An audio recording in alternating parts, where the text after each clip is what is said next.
na Assembleia Legislativa trabalhando, o deputado Nunes também, na Comissão de Cidadania e Direitos Humanos. O Poder Legislativo teve um papel fundamental na criação dessa secretaria, tanto no auxílio, no diálogo com a sociedade civil, quanto também no cumprimento do seu papel como legisladores, né? Muito obrigado ao Poder Legislativo. Queria fazer também uma saudação especial.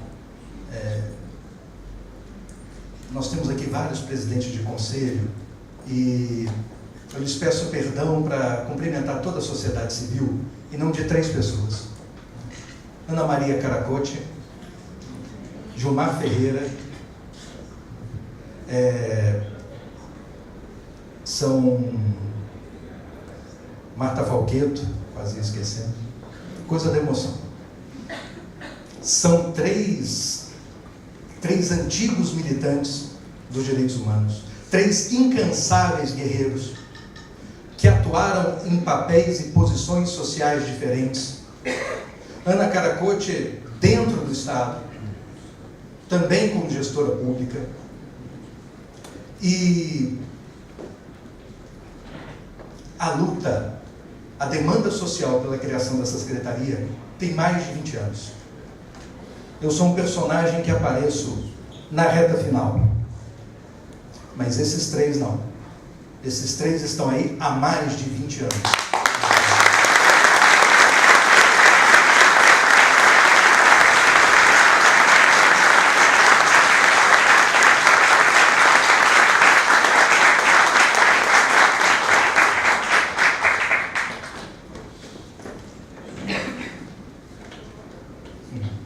E também um cumprimento à minha família aqui presente hoje, meus pais, Djalma e Suzana, minha esposa, Chiesa, meu filho mais velho, Davi, está escondido ali, o filho mais novo, Gabriel, de 4 meses, não pôde vir, tinha outros compromissos na agenda, pediu desculpas, né?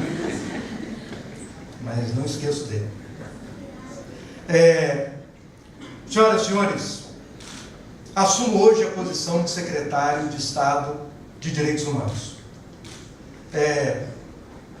Sou o primeiro da história do Estado do Espírito Santo. Isso é uma honra muito grande. Em primeiro lugar, claro, pelo ineditismo, mas em segundo lugar, pelo privilégio, um verdadeiro privilégio, que é participar de uma equipe de governo. Uma equipe de governo de destaque. Uma equipe de governo coesa, uma equipe de governo que geralmente, quando essa expressão é lembrada, geralmente é para enaltecer os talentos e virtudes de alguns indivíduos que compõem. Mas equipe não é feita só de talentos individuais. Uma equipe não é feita só de virtudes individuais. Uma equipe é feita com coesão. Uma equipe é feita com respeito mútuo. Uma equipe é feita com colaboração. Geralmente em posses, o destaque é a figura do secretário que aparece. Hoje aqui não. Eu sou a pessoa que nesse governo mais tomou posse em cargos diferentes.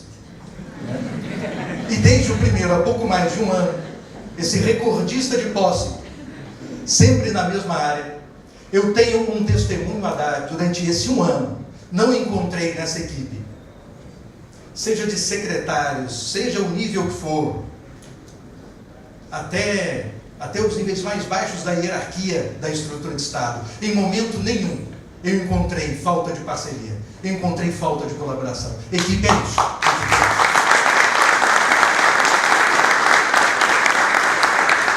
Para usar uma metáfora de futebol, equipe não é só formada por quem joga bem, é formada por aquele que chuta a bola e sabe que tem outro para receber, que sabe que quando precisar de apoio vai aparecer alguém.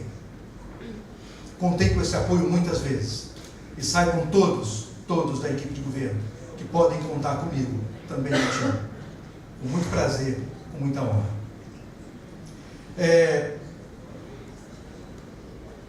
Como disse há pouco, o grande destaque não sou eu. Sou apenas aquele que nesse momento dá voz ao momento, voz ao grande fato, que é a criação da Secretaria de Estado de Direitos Humanos. Desde o dia em que foi anunciada a criação, que era uma promessa de campanha do então candidato Paulo Arthur, reafirmada tempos depois pelo já governador eleito e depois anunciada de público, não mais como promessa a ser realizada, já anunciado como ordem de execução. Desde o momento daquele anúncio, em fevereiro, era a data da posse de Rodrigo Coelho, outro que também muito pediu para que, muito trabalhou para que essa secretaria se tornasse viável. A partir daquele momento, muitos começaram a me perguntar: para quê? Por quê? Com que finalidade? É engraçado, porque quando a gente fala de direitos humanos, as pessoas perguntam isso. Como se direitos humanos fosse algo que tivesse que ser justificado, explicado. Como algo que ainda tivesse que ser legitimado. Que fosse necessário dar uma razão da sua existência. É estranho, é estranho. Vice-governador César Colnago, que tomou para si as rédeas da política social, que foi um artífice da construção dessa secretaria, que nos deu a bússola, o norte da criação dessa secretaria e das execuções das ações de políticas públicas. Também testemunhou essas mesmas perguntas. Também foram feitas a ele o tempo todo. Eu queria responder isso, aproveitando o público.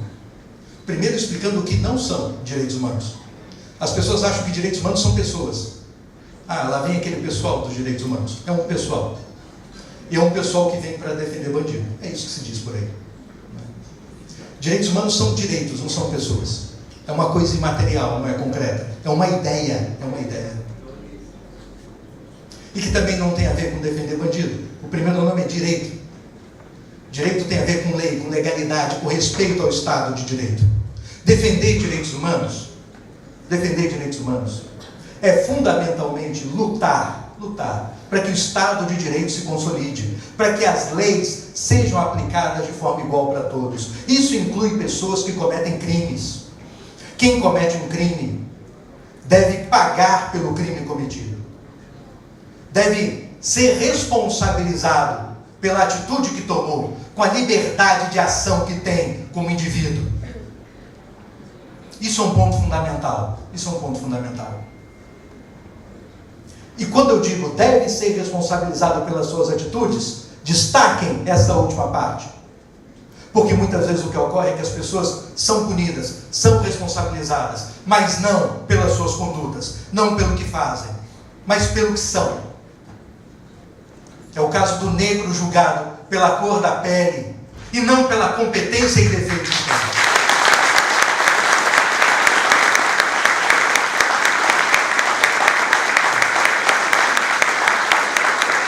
É a mulher trans, que não é tratada nem como mulher, nem como homem. É tratada como uma categoria a não ser vista, a não aparecer. Independente também de todo o talento, virtude e defeito que tenha. Da população em situação de rua, também invisível. Quando falamos de direitos humanos, falamos de direitos e falamos de responsabilidades. A ideia fundamental dos direitos humanos é que as pessoas tenham direitos. E para que todos tenham direitos, e a todo direito corresponde a responsabilidade, a responsabilidade é de todos nós. Responsabilidade por criar uma sociedade justa e igualitária. Os direitos não nos dizem como a sociedade é. Os direitos não nos dizem como as pessoas são. Nos dizem como as pessoas poderiam ser. Nós, como sociedade, podemos ser uma sociedade racista, desigual, injusta. Mas nós também podemos ser o contrário disso. Podemos ser uma sociedade igualitária, justa, respeitosa e que dê oportunidade para todos. Nosso Estado é pequeno.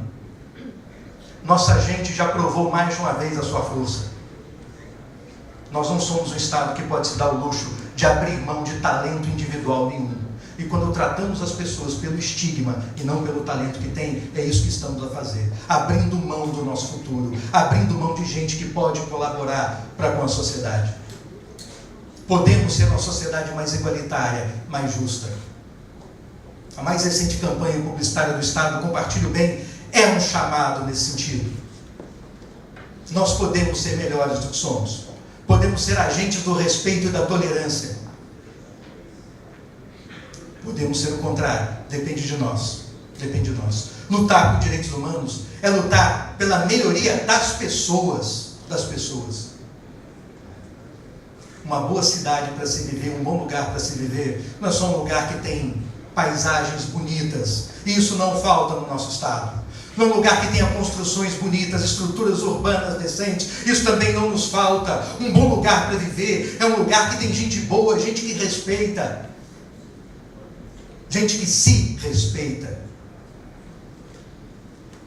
Essa é a nossa meta. É isso que significam direitos humanos. Direitos humanos.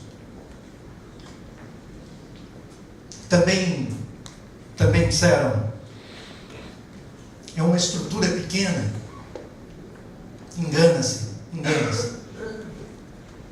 Em primeiro lugar, porque olham agora a secretaria e se esquecem do que há em volta dela. Um governo. Várias secretarias, com várias ações de Estado,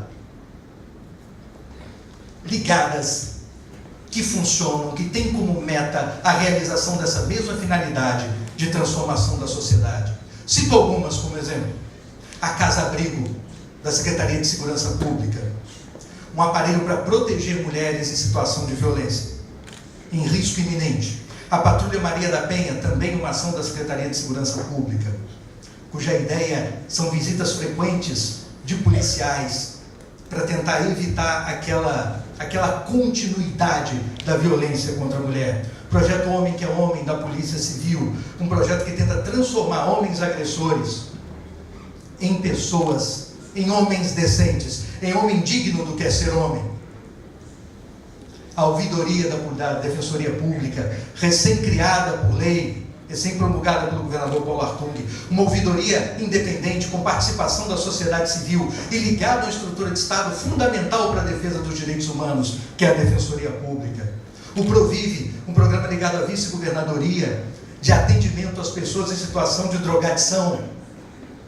O PROERD, uma ação da Polícia Militar, que tem como finalidade afastar os jovens das drogas, mas que acaba tendo uma outra finalidade dentro da polícia fantástica, que é humanizar o policial. O trabalho do policial não é fácil. Não é fácil. Muitas vezes lembrado quando um policial comete uma arbitrariedade. E da arbitrariedade do policial condena-se toda uma instituição. Isso ocorre com agentes penitenciários, com agentes socioeducativos. Isso não é muito diferente no caso do negro, que é estigmatizado pela cor da pele. Pessoas são estigmatizadas pela profissão também. Se esquecem dos policiais decentes, pais de família, e que salvam gente dia e noite.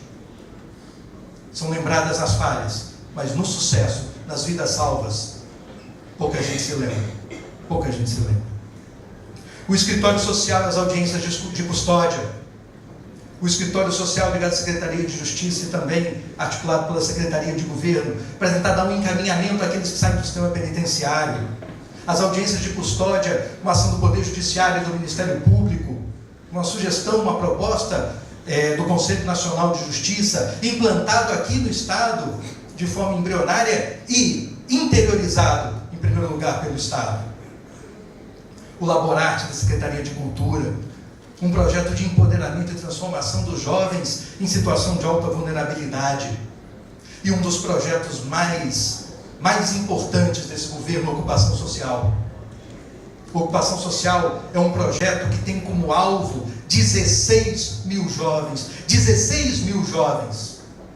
que moram em áreas de alta vulnerabilidade. Vulnerabilidade para eles. 16 mil jovens fora da escola, 16 mil jovens fora do mercado de trabalho, 16 mil jovens que não estão à procura nem da escola, nem de emprego. 16 mil jovens que perderam a confiança neles mesmos, que perderam a confiança no seu futuro. Ocupação social, eu destaco, ele tem uma diferença de outros tantos projetos sociais. Não é só levar ações sociais a esses jovens, a essas áreas, é levar de uma forma diferente, é levar tendo primeiro ouvido os jovens. A primeira fase dele é uma pesquisa inédita pela grandiosidade e por um detalhe qualitativo. Mais de 6 mil jovens desses 16 já foram entrevistados. A meta ambiciosa é alcançar todos. Com uma pergunta que dificilmente fazem: o que você quer? O que você quer da sua vida? Qual é o seu futuro que você espera? É muito comum setores públicos, estados de uma forma geral, criarem políticas em áreas carentes e entregá-las. Como quem diz: eu sei o que é melhor para a sua vida, aqui está. O Estado não existe, o Estado não está aí para dizer para ninguém como tem que viver. O Estado está aí para tornar possível, para tornar viável a vida de quem queira viver de forma honesta, livre, justa e solidária.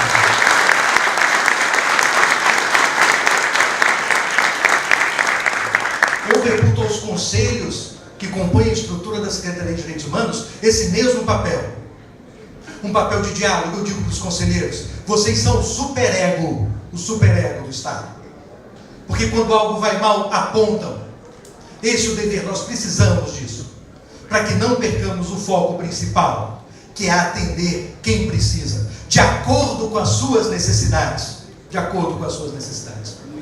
É mais do que um projeto ou ocupação social. É uma filosofia de gestão pública. É um modo de fazer gestão pública.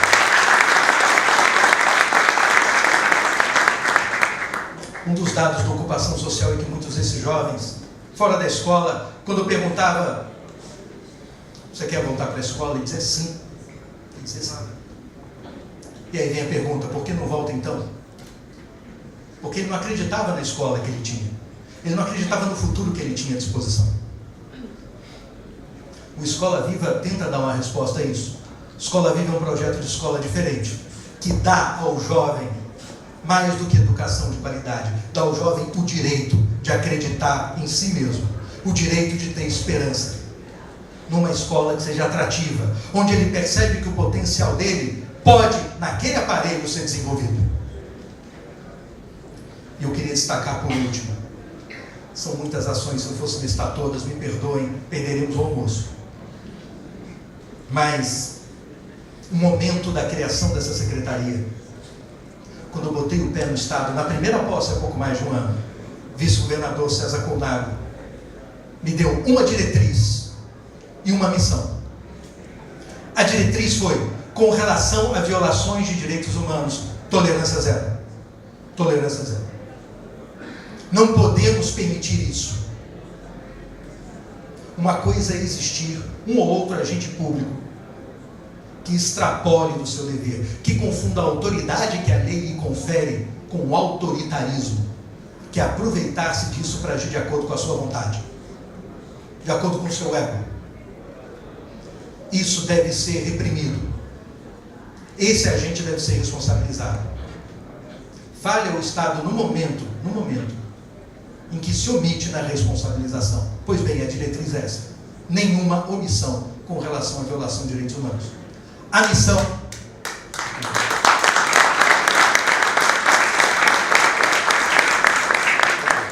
o presidente da OAB, o Melo Mafra, está escondido aqui.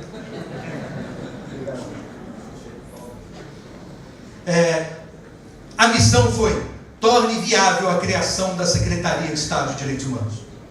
Nós vamos criar, disse o vice-governador. Fato, a decisão já existe, não há recuo. Mas vivemos um momento econômico difícil, todos sabem. Todos aqui conhecem a história de alguém desempregado. Todos aqui conhecem alguém desempregado. Uma situação econômica difícil, dramática para quem acompanha as contas públicas. Vamos criar, com respeito à sociedade civil, com respeito para moldar uma estrutura capaz de atender às necessidades, mas também com responsabilidade para com as coisas públicas, para com o recurso público, para com o dinheiro público, que se nós somos os executores daquele orçamento, esse dinheiro não é nosso, não nos pertence. Ele tem uma finalidade que é social, e tem uma origem que é social, é o bolso de cada um que paga imposto. E quando um Estado desrespeita a sua responsabilidade fiscal, isso gera aumento de imposto, isso gera desemprego. Aumento de imposto e desemprego tira a comida de pais e mães, tira a dignidade das pessoas. Não podemos criar uma Secretaria de Direitos Humanos violando outros tantos direitos humanos. Não é esse o caminho. E por isso criamos, sem impacto na receita corrente líquida, porque responsabilidade fiscal em momentos difíceis, contenção de gastos é para isso. Não é cortar por cortar. O Estado tem que, em momentos difíceis, priorizar o que é mais importante. Isso é a mensagem do governo do Estado. O que é importante? Política social. Na educação, com projetos como ocupação social, com a própria Secretaria de Estado de Direitos Humanos. Mas e das próprias ações? Nos compete a proteção, a defesa e promoção dos direitos humanos. Da proteção, os programas protetivos.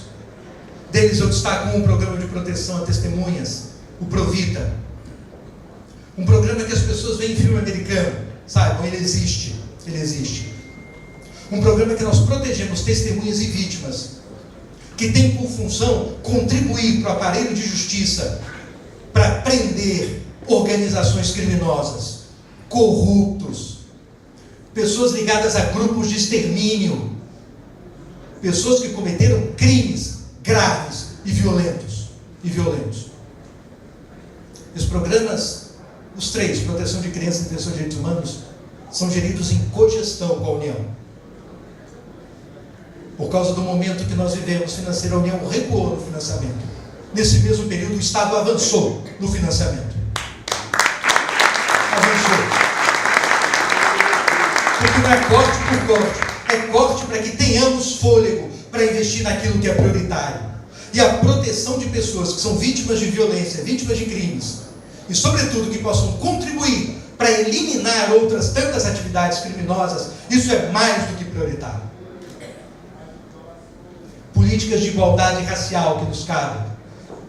Esperamos ainda esse ano reativar o Conselho de Política de Promoção da Igualdade Racial. Nos falta o superego para a questão racial no Estado. Juventude, nossa grande ação na ocupação social. Vamos, como Secretaria de Estado, nos engajarmos junto à equipe da Secretaria de Estado de Ação Estratégica, Secretaria Especial de Ação Estratégica.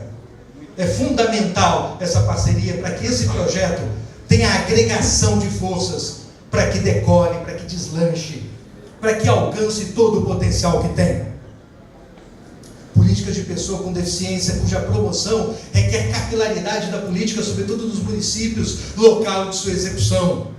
Da política de mulheres, que se eu citei aqui há pouco ações muito ligadas à defesa de mulheres vítimas de violência, saiba que não esquecemos das políticas de promoção, que tentam encarar e mudar essa cultura patriarcal, que vitima muitas mulheres de todas as classes sociais. É um tipo de violência e de indignidade mais democrática que temos. Seja rico, seja pobre, mulheres são tratadas de forma diferente, desigual e com consequências violentas muitas vezes. Temos que acabar com isso. Temos que mudar. O foco em políticas de promoção é fundamental nessa área. A população LGBT, uma população discriminada, a população em situação de rua também. Dois grupos que têm algo em comum, não só em visibilidade, mas sobretudo serem ponta de lança das políticas de promoção. Muita gente é racista, mas pouca gente diz abertamente: sou racista. Ninguém faz isso. Agora, quando falamos de morador de rua, as pessoas dizem abertamente: não quero você aqui. Quando falamos da população LGBT, dizem abertamente: não queremos você. Ou uma sociedade é para todo mundo, ou não é para ninguém. Ou todo mundo ou ninguém. E todo mundo inclui pessoas em situação de rua. inclui a população LGBT. Todos ou ninguém.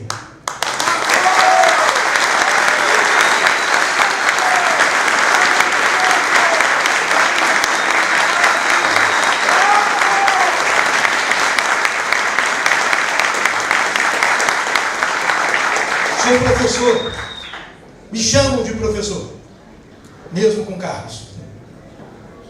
E por isso não podia esquecer as ações de educação em direitos humanos. As principais políticas de transformação são na área de educação. E já alinhamos com a Exesp cursos para servidores públicos. Porque, repito mais uma vez, o dever é de todos, quando o direito também é de todos. A começar pelo aparelho de Estado. Precisamos capacitar gestores públicos de alto a baixo da máquina de Estado para lidar com as questões de direitos humanos, com coragem e com responsabilidade.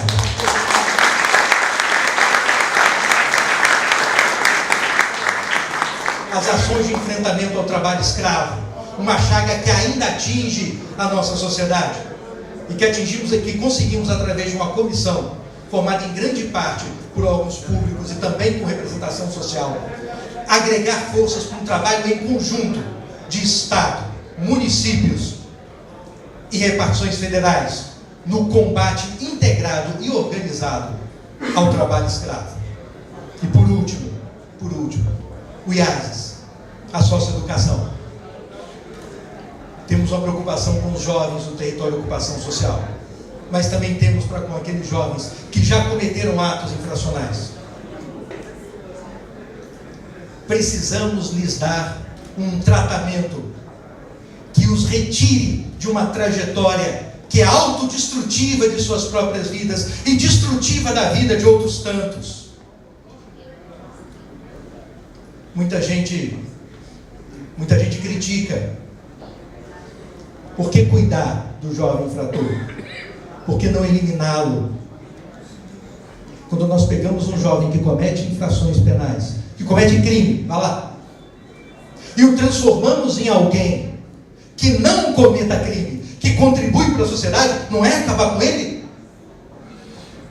Queremos acabar com crime e não com pessoas.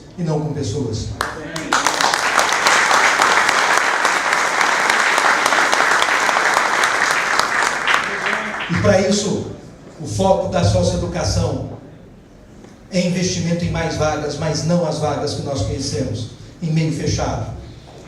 Na semi-liberdade, são vagas mais baratas para o Estado, mais humanas e mais eficazes na socioeducação. É seguirmos a meta da recuperação, do cuidado necessário que temos para com a juventude, de não tratá-los como pessoas descartáveis e, ao mesmo tempo, com redução de custos. Porque responsabilidade é isso, é mais com menos. E mais com menos, o mais aqui não é só mais quantidade, é mais qualidade, com respeito ao dinheiro público. Muito bem. Senhor governador, o senhor me confiou essa tarefa, sinto muito honrado. Espero estar realmente à altura do desafio. E lhe digo, eu não sei, confesso, eu não sei qual é o segredo do sucesso. Não sei. Não sei sequer se ele existe. Mas eu conheço a receita do fracasso. A receita do fracasso está em querer agradar a todo mundo. Tem hora que não dá. Tem hora que tem que dizer não. Mas não é dizer não por picuinha. Não é dizer não a partir de mágoas e ressentimentos ou alegrias. Não. É dizer não por responsabilidade. Porque o segundo caminho do fracasso é a irresponsabilidade. Para com a máquina pública, da qual ora eu me torno ordenador de despesa. A irresponsabilidade para com as pessoas que necessitam das ações de Estado. Gente que está lá, do outro lado, sofrendo e morrendo. Eu não tenho o direito do medo. Eu não tenho o direito de ser irresponsável. Eu não tenho mais esse direito. A equipe que trabalha comigo não tem esse direito. Sinto muito. Não nos cabe esse papel. Porque há quem precise de nós. Tenho a felicidade de ter na secretaria uma equipe de alta performance, como dizem por aí, no jargão das empresas. Uma equipe competente. Eu uso outro jargão. Show de bola. Show de bola. É uma que não tem gente moita. Gente moita é de um grande filósofo, Muricy Ramalho. A época técnico de São Paulo. São Paulo ia jogar contra o Barcelona. E aí, Muricy? Seguinte, eu não posso contar no time com jogador moita. O que é jogador moita? O jogador moita é aquele que faz sempre a mesma coisa. O jogador moita é aquele que não sai da moita para inovar. E não posso ter jogador moita porque uma coisa é jogar com aquele time que você está cansado de jogar, você conhece os jogadores, outra é jogar com o Barcelona. O Barcelona é um desafio que a gente nunca enfrentou, é um time que a gente nunca enfrentou, é um esquema de jogo que a gente nunca enfrentou. Então nós não podemos jogar do mesmo jeito. Na área social, nós não podemos jogar do mesmo jeito o tempo todo. Porque a sociedade muda.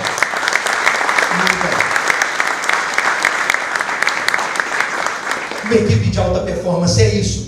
Flexível, capaz de entender a mudança, capaz de entender a diferença, capaz de fazer a diferença. É só o começo, é só o começo. Tenho certeza que podemos melhorar e muito o nosso Estado. A todos, muito obrigado.